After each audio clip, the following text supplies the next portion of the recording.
Bilang bahagi ng pagtataguyod ng kaligtasan ng mga estudyante at guro, nagsasagawa ng surprise bag inspection ang Baguio City High School. Karagdagang detalye mula kay PIAUC intern Mark Angelo Villanueva. Kasunod ng insidente sa Tacloban na muling nagbukas ng usapin tungkol sa seguridad ng mga paaralan, ipinapatupad na rin ang maigting na bag inspection sa Baguio City High School.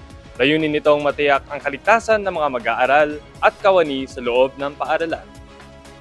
Ayon sa prinsipal ng paaralan, sorpresa ang isinagawang bag inspection upang hindi malaman ng mga estudyante habang pinapanatili na nirerespeto ang privacy ng kabataan. Siniguro naman nito na walang mapapahiya kung may nakita man na bawal dalhin.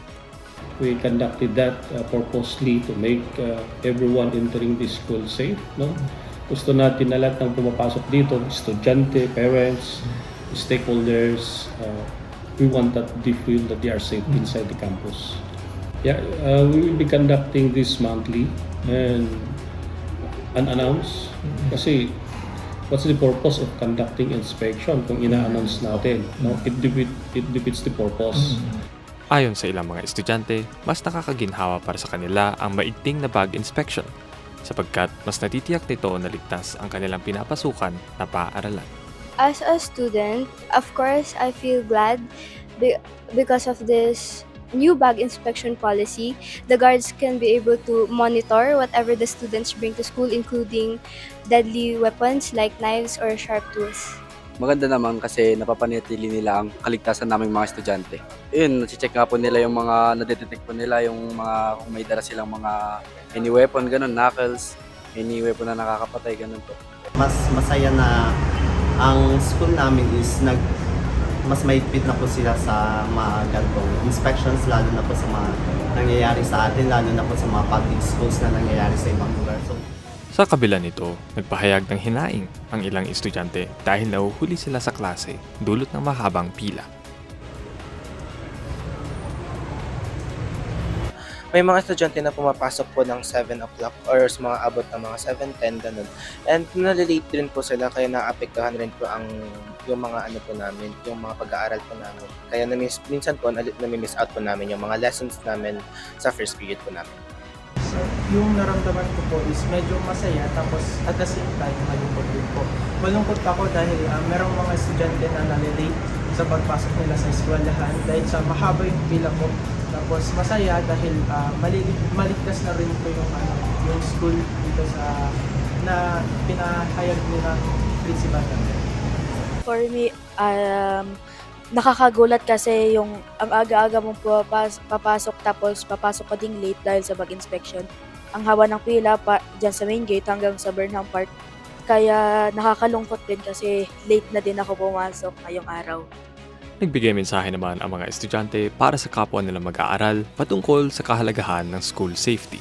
Wag na maging pasaway ganun. Wag na maging makulit, wag na magdala ng kung ano-ano. Para yung safety nga po. Yeah. Ang mensahe ko sa kapwa estudyante is wag na po sila magdala ng kung ano-anong bagay na papunta dito sa paaralan. Sana wag na po sila magdala ng mga hindi po ligtas na bagay at sana po maging mas maayos po. Umapela naman ng pangunawa ang pamunuan ng paaralan sa mga magulang, estudyante at stakeholders na pumapasok sa kanilang eskwelahan. I hope na maintindihan nila and sana suportahan nila kung ano po yung mga hakbang na ginagawa ng eskwelahan dahil ito naman ay para sa mga safety ng kanilang anak o sino man na pumapasok po dito sa eskwelahan. Kaya nananawagan po kami na sana po kung may mga magulang dyan na pwedeng makatulong sa mga inspection ng bag, pwede naman silang mag-volunteer kasi kinukulang na tayo ng mga staff. Kung nakita natin, mga utility pa yung mga nag-inspect. Kaya kung may mga magulang na gustong mag-volunteer, we are very happy for that. And yeah, we are encouraging the parents, especially itong mga PTA officers natin. Bagamat magkakaiba ang pananaw ng paaralan, mga magulang at mga estudyante, iisa ang kanilang layunin, ang mapanatiling ligtas ang bawat isa sa loob ng paaralan. Sa patuloy na pagpapatupad ng mga hakbang sa seguridad, umaasa ang lahat na maiiwasan ang mga banta sa kapayapaan at seguridad ng mga paaralan. Mula rito sa Baguio City High School, ako po si PIA UC Intern Mark Angelo Villanueva para sa PIA News, Cordillera.